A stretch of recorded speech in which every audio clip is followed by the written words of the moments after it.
share with you briefly yung background ng CCL para maintindihan natin kung bakit ginagawa natin ito, nakikilhok tayo sa ganitong gampanin. Let me just cite some excerpt from the history of CCL, which I try to understand kung bakit nagkaroon ng CCL at the very outset. At kung bakit ito'y nagpapatuloy hanggang sa ngayon for 57 years. CCL came into existence in 1968. One Roth, no historian would dismiss 1960 in history. Among the years, 1968 was said to be a year of revolution, identified with colossal social upheaval in many countries of the world. And I tried to research yung maraming mga nangyari na kaguluhan sa buong mundo in 1968. Ang isang malaking kaguluhan dyan ay ang maraming revolution sa iba't ibang bansa. Isa yan nangyari din sa panahon niya ng Vietnam War. Bukod yan yung bawat mga bansa halos sa buong mundo, sa iba't ibang panig ng mundo, puro kaguluhan na nangyayari in that same year. Para maiksi lamang po, let us go back to the wheel of history in the Philippines. Towards this year, in the words of then President Ferdinand E. Marcos Sr., in his third State of the Nation address on January 22, 1968, ganito po ang sinabi niya, "We were a nation barked in crisis, and the people gripped by fear of the future. Only a month after that so-called speech, nangyari ang Javidal massacre. Doon sa corridor, that took place in corridor. Okay. At nangyari, pagkatapos ito, hindi nagtagal, nagkaroon ng widespread Muslim indignation which eventually led to the founding of the Moro National Liberation Front. And in the latter part of the same year, the Communist Party of the Philippines was established. Yun yung scenario na nangyari in 1960. Amidst allegations of military terrorism, gravel corruption, the Philippine government was faced with two armed insurgents on two fronts, in Luzon and in Mindanao. Succeeding years, 1969, 1970, and 1971, there was increasing civil disorder that witnessed a presidential election accompanied by violence and charges of fraud. And with the rising wave of lawlessness, President Marcos placed the entire country under martial law in 1972. In the United States, 1968 saw the loss of Reverend Dr. Martin Luther King Jr. After his speech, that he said that Martin Luther King be remembered as one who served his country. 2 months later, he was assassinated. Dr. Martin Luther King led the founding of the Southern Christian Leadership Conference in the United States. Yung pong achievement ng SCLC led to the enactment of in 1964 yung Voting Rights Act of 1965, which was a monumental achievement of CCL, and it suggests that the church should get involved in political activism through nonviolent means. In that same turbulent year of 1968, led by world evangelist Reverend Dr. Greg J. Dingson, Attorney Leon Otti, formed the Capital Christian Leadership. And maaari din natin sabihin, it started to meet weekly, every Tuesday, with all who are country's best in mind and heart, at heart. Here it needs to be mentioned, the newly created CCL became the forerunner of the historic first presidential prayer breakfast held in Manila Hotel on January 23, 1971. Marcos then in attendance. Yung ating pong founder din, ang contribution niya, he was part of the Constitutional Convention. At kung mapapansin ninyo, yung ating preamble nagkaroon ng malaking pagbabago.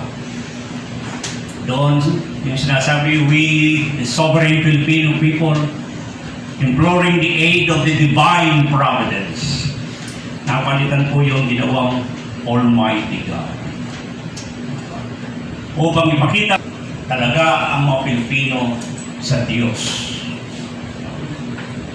Malaki pong contribution niya ng ating founder sa ating pagbabago ng ating pagbuo ng ating konstitusyon. Among the principles na nandun sa ating saligang batas, kauna-unang pumasok ang salitang law. Wala natin sa ating konstitusyon ang salitang law. Yan isa rin sa mga kontribusyon ng ating founder at mga ibang mga kasamaan pa na nagpalangkas ng ating saligang batas. For its guiding principle, CCL adopted Proverbs 14:34. Righteousness exalts the nation. Sin is a reproach to any people. Why? Why CCL chose to adhere, to advance this inspired truth? Palagay ko po, this is in response, perhaps still in their mind, our founding leader CCL, what it will take to make the nation great. Kasi bago po ito nagsalita ang Pangulo noon, President Marcos, to make this nation great again. Kung paano ito mangyayari, our founding leaders propose or advance this Proverbs 13:34. For a nation to be great, righteousness must prevail. A biblical principle advanced by a man who ruled his nation, endowed with magnitude of wisdom, si Solomon. At ito ang in-advance, in-promote ng ating mga founding leaders. Upang makaangat ang ating bansa, napakalaga na ang bawat mga namumuno ay mamuhay na may katwiran. I do not need to get involved in a treatise arguments on the theology about righteousness. Napakasimple lang po ang sinasabi ni Solomon. In Hebrew, righteousness means tzadek. Ang ibig sabihin, tuwid na landas, tuwid na pamumuhay, tuwid na gawain, sa ganun po ang payak na pamumusa. At naniniwala ang CCL mula noon hanggang ngayon. Kung ibig natin ang ating bansa makakaangat sa kanyang dukhang kalagayan, mahalaga ng bawat Pilipino, mula sa mga namumuno hanggang sa mga mamamayan, mamuhay ng may katwiran. Di ba sinabi ni Prophet Micah in 6:8, what does the Lord require of you? But to walk rightly in righteousness, justice, in mercy. Yan hinihingi po ng Diyos. Kaya ginawa po natin itong usapang pambayan sa kadahilanan na nais natin pagpatuloy na isulong ang mga pangitain ng ating mga pamunuan na nagsimula ng CCF. Lalo na sa pamimili ng ating mga mamumuno sa bayan.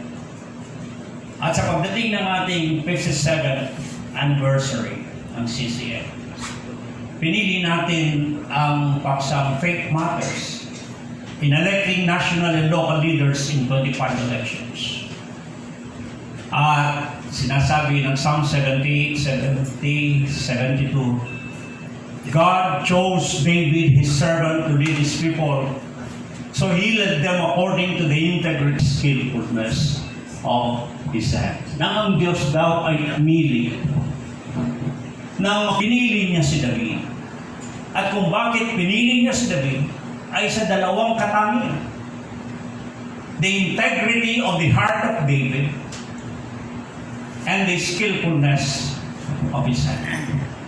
Kung meron tayong mapipiling ganitong namumuno, makakaasa tayo na parang ang Diyos na rin ang pumili. Sapagkat ito ang qualifications na pinili ng Diyos kay David upang maging pinuno ng kanyang bayan. The uprightness of one's heart and the skillfulness of one's hand. Sa ating pong namumuno sa bayan, sa ating pamimili, merong mabubuti ang kanilang kalooban. Merong may matintiman ng anumang puso, matuwid, pero wala namang kaalaman kung minsan. Meron namang maalam, mauhusay, matatalino, pero wala namang malinis sa kanilang puso.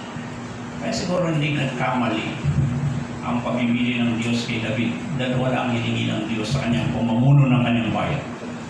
The uprightness of his heart and the skillfulness of his hand.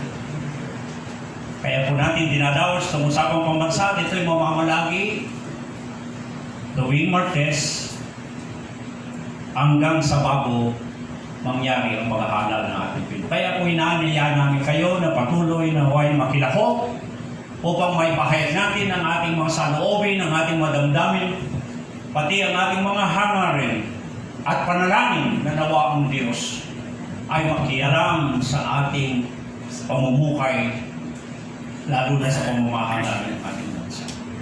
For a nation to be blessed, di ba? For a nation to be blessed. For a nation to be a blessed nation, kailangan kilalanin siya bilang Diyos at Panginoon ng bayan. Marami pong salamat at nawa ating pagpilitin ito. Nakakalungkot lamang na inuna nagbigay na gunahan ng lahat ng mga kandidato. Nagunahan na parang mahuhuli sila. Samantalang hanggang October 8 ang filing ng Certificate of Candidacy. Kung inuna sila nila siguro, mayroon po tayong lineup of speakers. Kung inuna nila ang araw nito, bago sila nag-file ng COC, manapay, baka ang Diyos masigit na gabayan sila. Amen. Sa ating bayan, uunahin natin ang pananalangin sa bawat magiging mamiminuno ng ating bayan. Uunahin natin, ano po sabi ng ating preamble, ng ating Constitution? We, the sovereign Filipino people, imploring the aid of the Almighty God. For what? Why are we invoking the help of the Divine Almighty? Ang sabi, in order to establish a government that embodies our ideas. Umihingi daw tayo, dumadalangin tayo sa Panginoon, sa Diyos na makapangyarihan sa lahat, upang magtatag ng isang pamahalaan. Isipin po niyo, ang Diyos may pakikialam sa pagtatatag ng ating pamahalaan sa Republika ng Pilipinas. Dahil kung hindi po ang Diyos ay kasama, dapat God should be taken out of the record in the Constitution. Dapat burahin siya. Pero nilagay nila ron. Hindi po ba? Hinihingi natin ng tulong ng pamahalaan. Kaya dapat inuna ang pananalangin.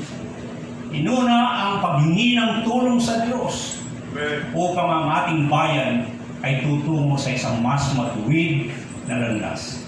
Mamumuno ang ating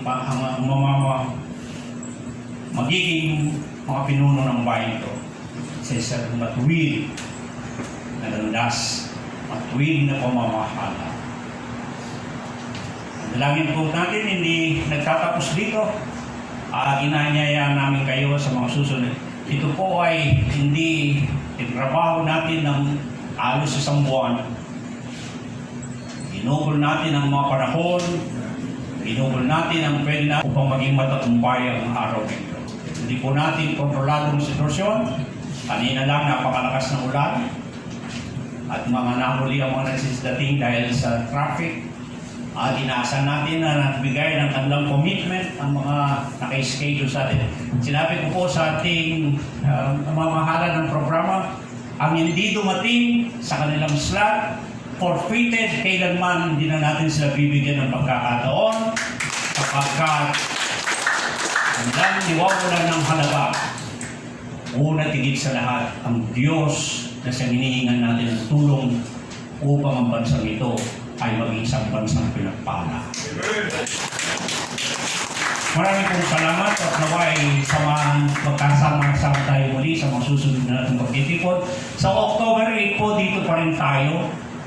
Pero pagkatapos po nito ay babalik tayo sa University Hotel. Nagkakaroon lang po kasi na hindi natin na-book agad yung araw nito at sa susunod na linggo. Pero pagkatapos po ng October 8, balik tayo sa University Hotel at inaasahan natin yung lahat pa ng mga guest speaker na nag-confirm na sasama. Sisikapin po natin ito hanggang Abril bago ang eleksyon. Patuloy ang usapang pambayan upang sa ngayon ay bawat isa natin ay magkaroon ng lubos na kaalaman, kaunawaan kung bakit tayo ay kinakailangang makialam sa tinatunglarangan sa ikabubuti ng ating bayan. Marami pong salamat at ito ay ginagawa natin dahil pinagpapatuloy lamang natin ang sinimulan ng ating mga founding leaders ng Capital Christian Leadership upang nawa ang katwiran ang siyang mamayani sa ating bayan. Marami pong salamat. Marami pong salamat.